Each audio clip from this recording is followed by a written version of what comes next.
വല്ലാത്തൊരു വൈബാണ് WIC ക്യാമ്പസിന്. വിട്ടുപോയാലും campus നമ്മളെ മാടി വിളിച്ചുകൊണ്ടിരിക്കും. WIC വേറൊരു ലോകമാണ്. കാൽ നൂറ്റാണ്ടായി കിഴക്കൻ ഏറനാടിന്റെയും വിശേഷ്യ വണ്ടൂരിന്റെയും സ്വർണ്ണമോഹങ്ങൾക്ക് സുവർണ ചാരുതയേകി അതിവിശാലമായ ഷോറൂമിൽ വണ്ടൂരിലെ ഏറ്റവും വലിയ നമ്പർ 1 ബ്രൈഡൽ ജ്വല്ലറിയും ഡയമണ്ട് ജ്വല്ലറിയും. പാർക്കോ സ്വർണ്ണാഞ്ജലി ഗോൾഡ്, നിലമ്പൂർ റോഡ്, വണ്ടൂർ. വണ്ടൂർ ഉപജില്ലാ കായികമേളയോട് അനുബന്ധിച്ചുള്ള ഗെയിംസ് മത്സരങ്ങളുടെ ഭാഗമായുള്ള ഷട്ടിൽ ബാഡ്മിന്റൺ മത്സരങ്ങൾ നടന്ന വണ്ടൂർ ചില്ലീസ് ഇൻഡോർ സ്റ്റേഡിയത്തിന് മുന്നിൽ വിദ്യാർത്ഥികൾ തമ്മിൽ സംഘർഷാവസ്ഥ.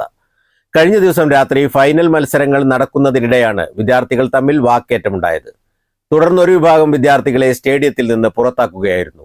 ഈ വിദ്യാർത്ഥികൾ കൂട്ടം ചേർന്ന് മുൻവശത്ത് സംഘടിച്ചതാണ് സംഘർഷാവസ്ഥ ഉടലെടുക്കാൻ കാരണമായത്. സബ് ജൂനിയർ, ജൂനിയർ, സീനിയർ വിഭാഗങ്ങളിലായി 300ഓളം മത്സരാർത്ഥികൾ മത്സരത്തിൽ പങ്കെടുത്തു. മത്സരങ്ങൾ അവസാന ഘട്ടത്തിലേക്ക് പ്രവേശിച്ചപ്പോഴാണ് കരുവാരക്കുണ്ട് ഭാഗത്തെ വിദ്യാർത്ഥികളും വണ്ടൂർ തിരുവാലി ഭാഗങ്ങളിലുള്ള വിദ്യാർത്ഥികളും തമ്മിൽ വാക്കേറ്റം ഉടലെടുത്തത്. ഇത് പരിധി വിട്ടതോടെ സംഘാടകർ ഒരു വിഭാഗം വിദ്യാർത്ഥികളെ സ്റ്റേഡിയത്തിൽ നിന്നും മാറ്റുകയായിരുന്നു. പുറത്തിറങ്ങിയ വിദ്യാർത്ഥികൾ അകത്തുള്ളവരെ കാത്ത സ്റ്റേഡിയത്തിനു മുന്നിൽ ഒത്തുകൂടിയതോടെയാണ് സംഘർഷാവസ്ഥ ഉടലെടുത്തത്. തുടർന്ന് സബ് ജില്ലാ sports and games association secretary VP Devadas Wandoor പോലീസിനെ വിവരം അറിയിക്കുകയായിരുന്നു.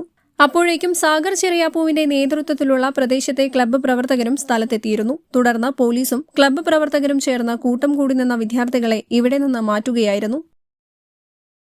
സബ് ജില്ലാ ഷട്ടിൽ ടൂർണമെന്റിന്റെ ഭാഗമായിട്ട് ഇന്ന് നടക്കുന്ന ടൂർണമെന്റിൽ കരുവാരക്കുണ്ട് കുട്ടികളായിട്ട് എന്തോ ഒരു മുൻ വർഷക്കാലത്ത് എന്തോ ഒരു അടിപിടി കേസിന്റെ ഭാഗമായിട്ടാണെന്ന് തോന്നുന്നുണ്ട്. ഇനി ഇവിടുത്തെ കായിക അധ്യാപകന്മാർ 2-3 ആളുകൾ ഞാൻ വിളിച്ചു. അപ്പോൾ ഞാൻ ക്ലബിന്റെ അടിസ്ഥാനത്തിൽ ഞാൻ വന്ന് കുറച്ച് പോലീസുകാരുണ്ടായിരുന്നു ഇവിടെ. അപ്പോൾ ഞാൻ റജി ഷബാബ് ഞങ്ങൾ 4-5 ആൾക്കാരുണ്ടായിരുന്നു. ആ അടിസ്ഥാനത്തിൽ ഞങ്ങൾ വന്ന് എന്തായാലും 2 ഫൈനലിൽ കരുവാരക്കൊണ്ടാണ് വന്നത്. നജാത്ത് ഒന്ന് അവിടുത്തെ ഗവൺമെന്റ് ഹയർ സെക്കൻഡറി ആണെന്ന് തോന്നുന്നുണ്ട്. ആ 2 കൂട്ടരും ഇപ്പൊ ബസ്സിലും കയറ്റി, കുറെ മോട്ടോർ സൈക്കിളിൽ കുറെ 2 ജീപ്പിൽ അവരെല്ലാരും കയറ്റി ഏകദേശം ഇപ്പം പിരിച്ചുവിട്ടു. പക്ഷെ 10-100ഓളം കുട്ടികൾ VMCന്റെ പേരിലും പറഞ്ഞിട്ടാണിത് കച്ചറ. പക്ഷെ VMCയിലേക്ക് യാതൊരു ബന്ധമല്ല. കാരണം VMCയിൽ പഠിച്ച കുട്ടികൾ ഇപ്പോൾ പോരൂര് അതുപോലെ തന്നെ തിരുവാലി ഒക്കെയാണ് പഠിക്കുന്നത്. ആ കുട്ടികളാണ് വന്നിപ്പോ ഇവരെ അടിക്കാൻ വേണ്ടിയിട്ട് നിൽക്കുന്നത്. അത് മുൻവർഷത്തെ ഒരു വൈരാഗ്യം വെച്ചിട്ടാണ് അടിക്കുന്നത്. അപ്പൊ അതിന്റെ പേരിൽ പറഞ്ഞിട്ടാണ് വരുന്നത്. പക്ഷെ VMCയിലേക്ക് യാതൊരു ബന്ധമല്ല. VMCത്തെ കുട്ടികളും ഇല്ല. ഇപ്പൊ പഠിക്കുന്ന VMCകൾ ഇപ്പോൾ പ്രസൻസിൽ VMCത്തെ കുട്ടികൾ ആരും തന്നെ ഇപ്പൊ ആ കൂട്ടത്തിലില്ല. ഇപ്പൊ എനിക്ക് കണ്ടപ്പോൾ മനസ്സിലായി. പക്ഷെ ഏതായാലും കുട്ടികളൊക്കെ പിരിച്ചു. കരുവാരക്കുണ്ട് രണ്ട് കരുവാരക്കുണ്ടത്തെ രണ്ട് സ്കൂളത്തെ കുട്ടികളും ഉഷാറായിട്ട് പോയി. എല്ലാ പോലീസുകാരെ ഫുൾ നമ്മുടെ എല്ലാ പോലീസുകാരും അവിടുത്തെ സ്റ്റേഷനിലെ ഒരുവിധം 5-8 പോലീസുകാരും ഉണ്ടായിരുന്നു. ഓരോപോലെ വണ്ടിയെടുക്കലുണ്ടായിരുന്നു. ഞങ്ങളുടെ ക്ലബിലത്തെ 4-5 ആൾക്കാർ അവരുണ്ടായിരുന്നു. ഏതായാലും സുഖമായിട്ട് ഉഷാറായിട്ട് പോയി ഭംഗിയായിട്ട് അവസാനിപ്പിച്ചു ചെയ്തു. നജാത്ത് കരുവാരക്കുണ്ടാണ് ചാമ്പ്യൻസ് ആയത്. അതുപോലെ തന്നെ റണ്ണേഴ്സ് കരുവാരക്കുണ്ട് ഗവൺമെന്റും. മത്സരങ്ങൾക്ക് ശേഷം കരുവാരക്കുണ്ടിൽ നിന്നുള്ള വിദ്യാർത്ഥികളെ പോലീസ് അകമ്പടിയോടെയാണ് സ്റ്റേഡിയത്തിൽ നിന്നും പുറത്തേക്ക് കൊണ്ടുപോയത്.